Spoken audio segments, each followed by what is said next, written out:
సాయి నమః. శ్రీ గురుభ్యో నమః. శ్రీ రామచంద్ర పరబ్రహ్మణే నమః. హలో పిల్లలు, సరే నిన్న మనం ఎక్కడి వరకు చెప్పుకున్నాం కథని? యుద్ధం మొదలైంది. రెండు వైపుల నుంచి, ఇటువైపు వానరాలు, అటువైపు రాక్షసులు అందరూ బాగా ఘోరమైన యుద్ధం చేస్తున్నారు. ఇంద్రజిత్ వచ్చాడు, బాణాలు వేశాడు రామలక్ష్మణుల మీద. వాళ్ళిద్దరు మూర్ఛపోయారు. తర్వాత గరుక్మంతుడు రావడంతో ఆ బాణాలన్నీ సర్పాలు కదా, అవన్నీ వెళ్ళిపోయాయి. రామలక్ష్మణులకి మళ్ళీ తెలివొచ్చింది. ఈలోపు సీతకి కూడా మభ్య పెట్టాలి, రామలక్ష్మణులు చనిపోయారు అని మభ్య పెట్టాలి, ఆవిడ నమ్మించాలి అని పుష్పక విమానంలో తీసుకురావడం, ఇవన్నీ కూడా జరిగాయి కదా. కానీ ఆవిడ కూడా నిజం తెలుసుకున్నది, అవునా? ధూమ్రాక్షుడు, ఇంకా వజ్రధ్వంష్టుడు, అకంపనుడు, ఇలాంటి రాక్షసులందరూ వచ్చారు. వాళ్ళందరూ కూడా వీళ్ళ చేతుల్లో చనిపోయారు, అవునా కదా? కాబట్టి ఇవన్నీ కూడా తెలుసుకొని రావణాసురుడు చాలా బాధలో మునిగిపోయాడు. ఏమిటి ఇలా అయిపోతోంది, ఇలాగ రాక్షస వీరులందరూ ఇలా చనిపోతున్నారేంటి, ఇప్పుడు నేనే స్వయంగా యుద్ధ భూమికి వెళతాను అని అనుకున్నాడు. అనుకొని ఆయనే, ఆ రావణాసురుడే వెళ్ళాడు అనమాట యుద్ధ భూమికి. ఒక మంచి రథం ఎక్కి, మంచి గుర్రాలు ఉంటాయి కదా, బాగా పరిగెట్టి మంచి బలమైనవి, మంచి శక్తివంతమైనటువంటి గుర్రాలు ఉన్నటువంటి రథాన్ని ఎక్కి వెళ్ళాడనమాట యుద్ధ భూమికి రావణాసురుడు. రావణాసురుని యుద్ధ భూమిలో చూడగానే ముందుగా సుగ్రీవుడు వెళ్ళిపోయాడు యుద్ధం చేయడానికి. అప్పుడు కూడా అలాగే వెళ్ళాడు కదా. అక్కడ కొండ మించి చూస్తుంటే, పర్వతం మించి చూస్తూ ఉంటే రావణాసురుడు కోటల మీద కనిపించేసరికి అప్పుడు కూడా సుగ్రీవుడే వెళ్ళాడు కదా. ఇప్పుడు కూడా సుగ్రీవుడు వెళ్ళాడు అనమాట, రాముడు పర్మిషన్ తీసుకొని. కానీ సుగ్రీవుడు రావణాసురుడితో యుద్ధం చేయడంలో నిలవలేకపోయాడు. సుగ్రీవుడిని బాగా ఆ యుద్ధంలో ఓడించాడు. సుగ్రీవుడు ఇంకా నిలవలేకపోయాడు అనమాట. నిలవలేక తెలివి తప్పి పడిపోయాడు. తర్వాత నీలుడు వచ్చాడు. నీలుడు తెలుసు కదా, బ్రిడ్జ్ కట్టడానికి, ఆ వారధి కట్టడానికి అతడే బాగా సహాయం చేశాడని ఆ నీలుడు వచ్చాడు. అతడు కూడా రావణాసురుడిని ఎదిరించలేకపోయాడు. ఇంకప్పుడు లక్ష్మణుడు అన్నాడు, నేను వెళతానన్నయ్య అని రాముడికి చెప్పి లక్ష్మణుడు వెళ్ళి ఏం చేశాడు, బోళ్ళని బాణాలు వేశాడు రావణాసురుడి మీదకి. రావణాసురుడు ఏం చేశాడట, ఆ బాణాల నుంచి తప్పించుకుంటూ ఒక పెద్ద బల్లెం, జావలిన్ అంటారు కదా, ఆ బల్లాన్ని తీసుకొని లక్ష్మణుడి మీదకి వేసేసరికి లక్ష్మణుడు తెలివి తప్పి పడిపోయాట. ఇది చూడగానే వెంటనే హనుమంతుడు ఏం చేశాడు, ఎగురుకుంటూ వెళ్ళి రావణాసురుని ఒక్క గుద్దు గుద్ది లక్ష్మణుడిని అక్కడి నుంచి తీసుకొచ్చేసి రాముడి దగ్గరికి తీసుకొచ్చాట. కొంతసేపటికి లక్ష్మణుడు ఆ దెబ్బ నుంచి తేరుకున్నాడు. ఆ బల్యం విసిరాడు కదా రావణాసురుడు, అందువల్ల మూర్చిపోయాడు కదా, ఆ మూర్ఛ నుంచి తేరుకున్నాడు. అంటే తెలివి వచ్చిందనమాట లక్ష్మణుడికి. ఇప్పుడు హనుమంతుడు ఏమన్నాడో తెలుసా, రామ అలా కాదు, నువ్వు నా వీపు మీదకి ఎక్కు, రావణాసురుడు అంటే చక్కగా రథం మీద ఉన్నాడు, నువ్వు రథం మీద లేవు, నేల మీద నిల్చొని యుద్ధం చేస్తున్నావు, కాబట్టి నా వీపు మీదకి ఎక్కు అని చెప్పి అంటే సరే అని హనుమంతుడు వీపు మీదకి ఎక్కాడనమాట. ఎవరు, రాముడు. ఈ లోపుగా రావణాసుడు కూడా ఆకాశంలోకి వెళ్ళిపోయాడు, గాలిలోకి ఆ రథంతో పాటుగా. మాయలు వచ్చు కదా రావణాసుడికి. హనుమంతుడు కూడా ఎగురుకుంటూ ఆకాశంలోకి వెళ్ళాడు. హనుమంతుడు భుజం మీద నిల్చొని రాముడు బాణాలు వేయడం మొదలుపెట్టాడు. రేపు నుంచి రావణాసుడు కూడా బాణాలు వేస్తున్నారు. ఇలా ఒకళ్ళ మీదకొకళ్ళు అలా బాణాలు వేసుకుంటున్నారు. చివరికి ఏమైంది, రామ బాణాల ముందు రావణాసుడు బాణాలే ఏమీ నిలవలేకపోయాయి. రాముడు వేసిన బాణాల శక్తికి ధాటికి ఏమైందో తెలుసా, రావణాసుడి గుర్రాలు, రావణాసుడి రథము అన్నీ కూడా నేల మీదకి పడిపోయాయి. రావణాసుడు కూడా నేల మీదకి పడిపోయాడు. అతని కిరీటం కూడా ముక్కలైపోయింది. బాగా అలిసిపోతాడనమాట రావణాసురుడు. ఇంకప్పుడు రాముడు కూడా కిందకి దిగి రావణాసుడితో ఏం చెప్తాడో తెలుసా, నువ్వు ఇప్పుడు బాగా అలిసిపోయి ఉన్నావు, ఇలాంటి నీతో నేను ఇప్పుడు యుద్ధం చేయను, కాబట్టి ఇప్పుడు వెళ్ళు లంకకి, మళ్ళీ నీ కోటకి వెళ్ళిపో, ఇవాళ వెళ్ళి రేపురా, మళ్ళీ తిరిగిరా, అప్పుడు నీతో యుద్ధం చేస్తాను అని రావణాసురుని చంపకుండా వదిలేస్తాడనమాట. రావణాసురుడు బాధపడుతూ భారంగా వెళ్తాడు కోటకి. కానీ అతనికి చాలా అవమానకరంగా అనిపిస్తుంది, చాలా ఇన్సల్ట్లా అనిపిస్తుంది అనమాట. ఇలా రాముడి చేతిలో నేను ఓడిపోవడం ఏమిటి, రాముడు నన్ను ఇలాగ వదిలివేయడం ఏంటి, మళ్ళీ ఇవాళ వెళ్ళిపో రేపు రా అని చెప్పడం ఏంటి, చిచ్చి నేను ఎలా ఓడిపోయాను అని అతనికి చాలా కోపం వచ్చిందట అతని మీద అతనికే. అప్పుడు అతనికి అనిపించింది అనమాట, నేను బ్రహ్మదేవుడికి తపస్సు చేసినప్పుడు వరాలు అడిగాను, దేవతలు, గంధర్వులు, తర్వాత రాక్షసులు, సర్పాలు వేటి నుంచి నాకు ఏ ఆపద రాకూడదని, కానీ మనుషుల నుంచి నాకు ఆపద రాదు అనుకున్నాను. కానీ ఇప్పుడు ఆ మనుషుల నుంచే ఆపదొస్తోంది, రాముడి నుంచే ఆపదొస్తోంది. నేను అంతకుముందు ఎంతో గొప్ప గొప్ప స్త్రీలని, పుణ్య స్త్రీలని అంటే ఆడవాళ్ళని అందరినీ ఎంతోమందిని నేను చాలా బాధలు పెట్టాను, హింసించాను. వాళ్ళందరూ నాకు శాపాలు పెట్టారు, నువ్వు ఇలా చేయడం తప్పు, అందుకే నీకు శాపం పెడుతున్నామని. ఆ శాపాలన్నీ ఇప్పుడు నిజం అవుతున్నాయి, ఇలా జరుగుతోంది, అందుకే రాక్షసులందరూ చనిపోతున్నారు, నా వాళ్ళందరూ చనిపోతున్నారు, నేను కూడా ఇలా యుద్ధంలో ఓడిపోతున్నాను అని అతను చాలా గాబరా పడ్డాట. వెంటనే ఏం చేశాడో తెలుసా, ఇంక ఇలా కాదు అని మంత్రుల్ని పిలిచి ఏం చెప్పాడో తెలుసా, వెళ్ళి కుంభకర్ణుడిని లేపండి అని. ఎవడి కుంభకర్ణుడు, లేపడం ఏంటి? కుంభకర్ణుడు ఎవడో మీకు తెలుసు, ఎవరు? రావణాసురుడి తమ్ముడు కదా, అవునా? విభీషణుడి కన్నా పెద్దవాడు, అవునా? రావణాసురుడికి తమ్ముడు. ఈ కుంభకర్ణుడు ఎలా ఉంటాడో తెలుసా, పెద్ద కొండలా ఉంటాడనమాట, పెద్దగా ఉంటాడు. ఈ కుంభకర్ణుడు ఎప్పుడు పడుక్కొనే ఉంటాడు. ఎందుకో తెలుసా, ఈ కుంభకర్ణుట పుట్టినప్పుడు చాలా బలంతో పుట్టాడనమాట, ఎంత అంటే అంత బలం. అతను పుట్టగానే ఏం చేస్తాడంటే చాలా ఆకలిగా అనిపించి బోళ్ళన్ని థౌజండ్స్ ఆఫ్ యానిమల్స్ని, బ్రతికున్న వాటి ఏవేవైతే బ్రతికున్నాయో అలా థౌజండ్స్ వాటిని తినేస్తున్నట్ట, అయినా ఆకలి తీరడం లేదట. అప్పుడు దేవతలందరూ అనుకున్నట్ట, ఈ కుంభకర్ణుడు కానీ ఇలాగే ఉంటే అసలు సృష్టిలో అసలు జీవాలన్నవే ఉండవు, అన్నిటినీ తినిస్తాడు కుంభకర్ణుడు అని వాళ్ళందరూ వెళ్ళి ఇంద్రుడికి చెప్పారట. ఈ దేవతలందరూ ఇంద్రుడికి చెప్పారట. అప్పుడు ఇంద్రుడు కుంభకర్ణుడిని యుద్ధం చేయడానికి వచ్చాడు కుంభకర్ణుడితో, కానీ ఇంద్రుడు ఓడిపోయాడు. అప్పుడు వీళ్ళందరూ, ఇంద్రుడు, దేవతలందరూ వెళ్ళి బ్రహ్మదేవుడికి చెప్పారు, ఇలా కుంభకర్ణుడు వీడు పుట్టాడు, మొత్తం సృష్టిలో ఉన్న జీవాలన్నిటినీ తినేస్తున్నాడు, ఇప్పుడు ఏం చెయ్యాలి అని. అది తెలిసి బ్రహ్మదేవుడు కుంభకర్ణుడికి శాపం ఇచ్చాట, నువ్వు ఇలా చేస్తున్నావు నా సృష్టికి, కాబట్టి నువ్వు ఒక చచ్చిన వాళ్ళలాగా పడుండు అని. అది విని రావణాసురుడు చాలా బాధపడ్డాట. వెళ్ళి బ్రహ్మను అడిగాట, ఇలా కాదు, మీరు ఇంకేదైనా చెయ్యండి, మీరు ఇలా చేయకూడదు, మా తమ్ముడు ఏం చేశాడు అని. సరే అని ఇంకేమన్నట్ట, సరే పోన్లే అని. సరే అయితే కుంభకర్ణుడు 6 నెలల పాటు పడుకొని ఉంటాడు. మరి లేచాక ఒక్కరోజే అతను లేచి ఉంటాడు, మళ్ళీ 6 నెలలు పడుకుంటాడు. కాబట్టి అలా అవుతుందన్నమాట. కుంభకర్ణుడు 6 months పడుకుంటాడు హాయిగా, మళ్ళీ ఒక్కరోజుకే లేస్తాడు. ఆ రోజు శుభ్రంగా తిండి తిని మళ్ళీ పడుకుంటాడు అనమాట. అదే కుంభకర్ణుడి రొటీన్, డైలీ లైఫ్. కాబట్టి ఆ కుంభకర్ణుడిని లేపమని చెప్పాడు అనమాట ఇప్పుడు రావణాసురుడు. కుంభకర్ణుడు పడుకొని ఉన్నాడు, అవునా, అతనికి ఇవేం తెలియదు కదా జరుగుతున్నవన్నీ. కాబట్టి కొన్ని వేల మంది సైన్యం, రాక్షసులు అనమాట, వాళ్ళందరూ వెళ్ళారు కుంభకర్ణుడి అంతఃపురానికి. అక్కడ హాయిగా పడుకొని ఉన్నాడు, పెద్దగా గురక పెడుతూ. వాళ్ళు అతన్ని లేపడానికి ఏం చేశారట, అతని మీదకి ఎక్కారట. ఆ రాక్షసులు 10,000 మంది రాక్షసులు, 10,000 రాక్షసులు అతని మీదకి ఎక్కారట, అంత పెద్దగా ఉన్నాడు. వాళ్ళకున్న బల్లెలతోటి, కర్రలతోటి, వాటన్నిటితోటి పొడుస్తున్నట్ట కుంభకర్ణుడి శరీరం మీద, బాడీ మీద. అయినా అతనికి తెలివి రాలేదట. 1000 ఏనుగుల్ని తెచ్చారట, ఎలిఫెంట్స్ని, వాటిని ఎక్కించారట అతని బాడీ మీదకి. అవన్నీ కూడా అరుస్తున్నాయట. పెద్ద పెద్ద డ్రమ్స్, పెద్ద పెద్ద డ్రమ్స్ లాంటివి తెచ్చి వాయిస్తున్నట్ట అతని చెవుల దగ్గర.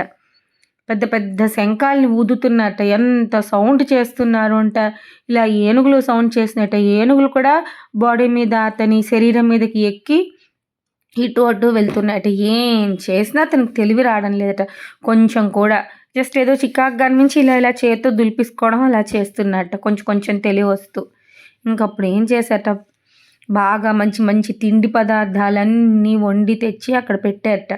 ఆ మంచి వాసనకైనా అతనికి తెలివి వస్తుంది అని. మొత్తానికి ఎలాగైతేనేమి కుంభకర్ణుడు నిద్ర నుంచి ఆవులిస్తూ మెల్లిగా మేలుకున్నాడట. ఇలాగ అతను లేవగానే గట్టిగా ఆవలించి కళ్ళు నులుపుకొని చూసేసరికి ఎదురుగుండా ఈ రుచికరమైన భోజనం అంతా కనిపించింది కదా. హాయిగా భోజనం మొత్తం తినేసేట. ముందు తినేసిన తర్వాత అప్పుడు వీళ్ళందరినీ చూసి అడిగేట, ఎందుకు మీరు నన్ను లేపారు అంటే ఒక మంత్రి వచ్చి చెప్పేట, ఇలాగా మీ అన్నగారు మహారాజు రావణాసురుల వారు మిమ్మల్ని లేపమన్నారు అని.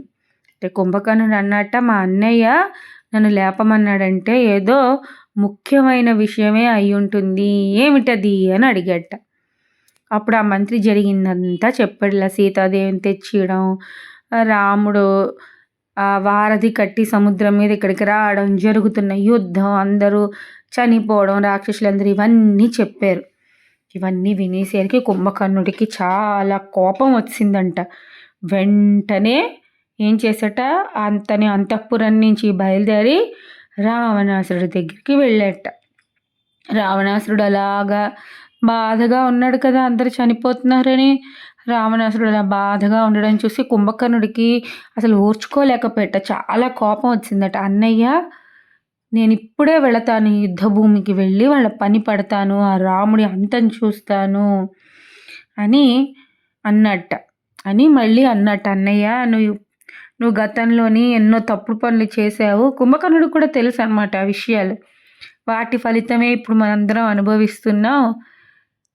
అయినా సరే నేను నీ వైపే ఉంటాను, నువ్వు నా అన్నయ్యవి కాబట్టి నేను యుద్ధభూమికి వెళ్ళి వాళ్ళందరి పని పడతాను అని అన్నట్ట. అని పెద్ద పెద్ద అంగలతో నడుస్తూ ఆ యుద్ధభూమికి వెళ్ళాట. ఇంత పెద్దగా ఉన్న కుంభకర్ణుడు అలా రావడం చూసేసరికి వానరులు అందరూ భయపడిపోయారట. వాళ్ళందరినీ ఇలాగ చేత్తో ఎత్తేస్తున్నట్ట. ఎత్తేసి కొన్ని వేల మంది వానరాల్ని ఒకేసారి చేత్తో ఎత్తేసి ఇలా విసిరేస్తున్నట్ట. వాళ్ళందరూ నేల మీద పడి చచ్చిపోతున్నట్ట. ఇలా జరుగుతోందిట. అందరూ భయంతో పారిపోతున్నట్ట. హనుమంతుడు ఏం చేసేట చూసి వెంటనే పెద్ద పెద్ద రాళ్ళని, పెద్ద పెద్ద చెట్లని పెకిలించి కుంభకర్ణుడి మీదకి విసిరేట. అవేమీ అతన్ని ఏమీ చేయలేకపోయాయి. కుంభకర్ణుడికి ఏమీ నొప్పి కానీ ఏమీ రాలేదట. ఎవ్వరూ ఆపలేకపోతున్నట్ట కుంభకర్ణుడిని. కుంభకర్ణుడు విధ్వంసాన్ని సృష్టించేస్తున్నట్ట. ఎలా పడితే అలాగే వానరాలన్నింటినీ చంపేస్తున్నట్ట, విసిరేస్తున్నట్ట, తొక్కేస్తున్నాడట. అతని కాళ్ళ కింద పడి కొంతమంది చచ్చిపోతున్నారట. ఇలాగైపోతుందిట. ఇంకా లాభం లేదని రాముడే వెళ్ళట. కుంభకర్ణుడికి ఎదురుగుండా వెళ్ళి బాణాన్ని ఎక్కుపెట్టాట, బాణం వేద్దామని. అది చూసి వెంటనే కుంభకర్ణుడు ఏం చేశాడో తెలుసా, నవ్వడం మొదలుపెట్టాట. నవ్వి రాముడితో అన్నట్ట, రామ, నేను నీ చేతిలో చనిపోయినటువంటి రాక్షసుల్ని కాదు, కబంధుడినో వాలినో మారీచుడినో అనుకుంటున్నావా? నేను కుంభకర్ణుణ్ణి, నా శక్తి ఏంటో నువ్వు చూడు అని చెప్పి ఏం చేసేట, పెద్ద పెద్ద చెట్లుని అలాంటి వాటన్నిటినీ చేత్తో పెకిలించి రాముడి మీదకి విసరబోయట. వెంటనే రాముడు ఏం చేసేట, ఏవేవో బాణాలన్నీ వేసేట. కానీ అవేమీ కుంభకర్ణుని ఏం చేయలేకపోయేట. ఇంకా వెంటనే ఆయన ఏం చేసేట, అస్త్రాన్ని వెయ్యాలి అని వాయువ్యాస్త్రాన్ని తీసేట. వాయువ్యాస్త్రం అంటే విండ్ గాడ్ తాలూకా వెపన్ అన్నమాట. ఆ అస్త్రాన్ని తీసి అతని మీదకి వేసి అతని కుడి చేతిని, కుడి భుజాన్ని నరికేశాడు. అతని రైట్ ఆర్మ్, ఆ కుడి చేయి పడిపోయింది. నేల మీద పడిపోయేసరికి ఆ చేతి కింద కూడా బోడు మంది వానరాలు, రాక్షసులు పడిపోయి చచ్చిపోయారు. ఇంకా కుంభకర్ణుడు ఆగలేదుట. అరుచుకుంటూ ఇంకొక చెయ్యి ఉంది కదా, ఆ చేత్తోటి చెట్లను పీకి వస్తున్నట్ట ఎడం చేత్తో. వెంటనే ఇంకో అస్త్రం వేసేట రాముడు, ఇంద్రాస్త్రాన్ని. దాంతో ఏమైపోయింది, ఈ ఇంకొక చెయ్యి ఉంది కదా ఎడం చెయ్యి, ఆ చెయ్యి కూడా పడిపోయింది. దాంతో ఆ చెయ్యి కింద పడేసరికి ఏమైంది, దాని కింద కూడా కొంతమంది వానరాలు, రాక్షసులు నలిగి చచ్చిపోయారు. 2 చేతులు పోయాయా. అయినా సరే ఇంకా మీదకు వస్తున్నట్ట కుంభకర్ణుడు. వెంటనే ఏం చేసేట కొన్ని అస్త్రాలను వేసి అతడు 2 కాళ్ళని కూడా పడగొట్టేసేట. అయినా ఇంకా కుంభకర్ణుడు చావలేదట. ఇంకా వెంటనే బోళ్ళని బాణాలతో కుంభకర్ణుడు నోటి నిండా బాణాలు వేసేట. చివరికి ఏమైంది, ఆ రాక్షసుడు ప్రాణాల్ని వదిలేశాడు. కుంభకర్ణుడు చనిపోయాడు. దాంతో ఏమైందిట, అందరూ కూడా వానరాలందరూ కూడా జై శ్రీరామ్ జై శ్రీరామ్ జై శ్రీరామ్ అని సంతోషంగా అరుస్తూ చాలా హ్యాపీ ఫీల్ అయ్యారట కుంభకర్ణుడు చనిపోవడంతో. ఈ విషయం కాస్త రావణాసుడికి చేరేసరికి ఒక్కసారిగా అలాగా ఉండిపోయేట రావణాసురుడు. ఎంత పని జరిగింది, నా తమ్ముడిని చంపినటువంటి రాముడిని నేను ఎట్టి పరిస్థితుల్లోని వదలను, లేకపోతే నా జీవితం ఎందుకు, ఎలాంటి పరిస్థితి వచ్చింది చివరికి, అయ్యయ్యో విభీషణుడు ముందే చెప్పాడు నాకు ఇలాంటి పరిస్థితి వస్తుందని, నేనే వినలేదు అని బాధపడ్డాట. చెప్పాడు కదా విభీషణుడు, అన్నయ్య నువ్వు రాముడితో వైరం పెట్టుకోకు, సీతమ్మని తిరిగి రాముడికి ఇచ్చేయి, అది తప్పుడు పని, లేకపోతే మన వంశానికే నాశనం అని చెప్పాడా లేదా? మరి పాపం ఇప్పుడు కుంభకర్ణుడు తమ్ముడు చనిపోయాడా లేదా? ఎంతోమంది రాక్షసులు చనిపోయారు. అంతకుముందు ఇంకా రావణాసురుడు కొడుకులు కూడా చనిపోయారు కొంతమంది. ఇంకా బోల్డ్ మంది కొడుకులు కూడా ఉన్నారు రావణాసురుడికి. వాళ్ళందరూ ఇప్పుడు బయలుదేరేట యుద్ధానికి, మేము వెళతాము వాళ్ళ పని పడతామని. వెళ్ళిన వాళ్ళు వెళ్ళినట్టే వెళ్ళారు. వాళ్ళందరూ కూడా రామలక్ష్మణుల చేతుల్లో, అంగదుడు, హనుమంతుడు, సుగ్రీవుడు అందరు ఉన్నారు కదా, ఇలా ఒక్కొక్కడి చేతిలో చనిపోయారట. అటికాయుడని ఇంకొక కొడుకున్నట్ట రావణాసురుడికి. వాడు చాలా బలవంతుడు. వాడు వెళ్ళాడు యుద్ధ భూమికి. ఆ అటికాయుడికి లక్ష్మణుడికి వాళ్ళిద్దరి మధ్య ఘోరమైన భీకరమైన యుద్ధం జరిగింది. దాంట్లో అటికాయుడిని లక్ష్మణుడు చంపేశాడు. ఇంకా అటికాయుడు కూడా చనిపోయాడని తెలిసేసరికి రావణాసురుడు చాలా అంటే చాలా బాధపడిపోతున్నాడు అనమాట. అయ్యయ్యో ఏమిటిలాగా గొప్ప గొప్ప రాక్షస వీరులందరూ చనిపోతున్నారు, నా కొడుకులందరూ చనిపోతున్నారు, కుంభకర్ణుడు చనిపోయాడు, ఎలాంటి పరిస్థితి వచ్చింది, రాముడు మామూలు మనిషి అని నేను అనుకున్నాను, కాదు. ఇది ఫస్ట్ టైం అన్నమాట ఒప్పుకున్నాడు రావణాసుడు. ఇప్పటి వరకు అసలు రాముడి బలాన్ని అతను ఒప్పుకోలేదు కదా, కానీ ఇప్పుడు ఒప్పుకున్నాడు. ఏమని? రాముడు చాలా గొప్ప వీరుడు, అతడి దగ్గర చాలా శక్తివంతమైనటువంటి అస్త్రాలు ఉన్నాయని ఇప్పుడు ఒప్పుకున్నాడు. అతని బాధని, అతని అసహాయతని చూసేట ఎవరు? ఇంద్రజిత్తు. ఇంకో కొడుకున్నాడు కదా రావణాసుడికి, ఇంద్రజిత్తు. అంతకుముందు అశోకవనంలో హనుమంతుడిని బంధించాడు. తర్వాత యుద్ధ భూమికి వెళ్ళి రామలక్ష్మణులిద్దరికీ మూర్ఛ తెప్పించాడు. అవునా? ఆ ఇంద్రజిత్తు ఇప్పుడు మళ్ళీ అన్నట, నేను వెళతాను నాన్నగారు, మీరు బాధపడకండి, మన వాళ్ళందరినీ చంపారు కదా, వాళ్ళ పని నేను పడతాను అన్నట్టు ఇంద్రజిత్తు. సరే, మరి ఇంద్రజిత్తు వెళ్ళాక ఏమైంది తర్వాత కథ అన్నది రేపటి కథలో మీకు చెప్తాను. సరేనా పిల్లలు? ఇప్పుడు మరి క్వశ్చన్ అండ్ ఆన్సర్ సెషన్. నిన్న మిమ్మల్ని 3 క్వశ్చన్స్ అడిగాను కదా, వాటి ఆన్సర్స్ ఇప్పుడు చెప్తాను. ఫస్ట్ క్వశ్చన్, రామలక్ష్మణులను బాణాలు వేసి మూర్ఛపోయేలా చేసింది ఎవరు? ఆన్సర్ ఇంద్రజిత్. సెకండ్, ఆ మూర్ఛ నుంచి రామలక్ష్మణులను ఎవరు బయటికి తీసుకొచ్చారు ఆ మూర్ఛ నుంచి? ఆన్సర్ గరుత్మంతుడు. థర్డ్, అకంపనుడిని ఎవరు చంపారు? ఆన్సర్ హనుమ. మరి ఇప్పుడు ఇవాల్టి question and answer session. First question, కుంభకర్ణుడు ఎన్ని నెలలు నిద్రపోతాడు? నిద్ర లేచాక ఎంత సమయం లేచి ఉంటాడు? ఇది ఫస్ట్ క్వశ్చన్. సెకండ్ క్వశ్చన్, కుంభకర్ణుడిని చంపింది ఎవరు? థర్డ్ క్వశ్చన్, రావణాసురుడి కొడుకు అటికాయుడు ఉన్నాడు కదా, అతన్ని చంపింది ఎవరు? వీటికి ఆన్సర్స్ తెలిస్తే మన కామెంట్ సెక్షన్లో రాయండి. రేపటి కథతో మళ్ళీ మనం కలుసుకుందాం. సరేనా? ఉంటాను పిల్లలు, బాయ్.